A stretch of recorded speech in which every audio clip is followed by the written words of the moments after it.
morning to you all. I'm Amala Shayi from CARMEL Public School, VAZHAKULAM. I'm here to tell a few words on the topic, each one of you can make a difference. Together we can make a change.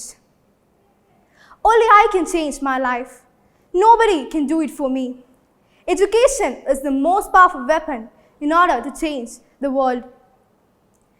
I cannot change the direction of wind, but I can adjust my sails in order to reach my destination. Every great dream begins with a dreamer. Always remember that you have within your strength, your potential to reach for your stars. We cannot change the world. We cannot change our past. We cannot change the inevitable. We cannot change the fact that people act in a certain way. Don't gamble on your future. Act now without delaying it. Man makes history that the other way around.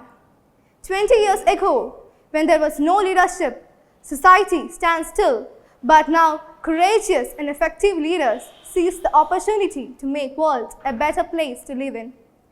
A word of encouragement from a teacher can change a child.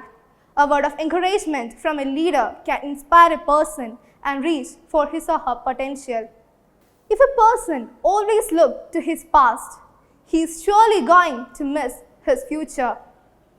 One day at a time, and one project at a time, can surely make a long-lasting impact on this world. I conclude by telling the famous quote of Helen Keller, "Alone we can do little, together we can do so much." Thank you.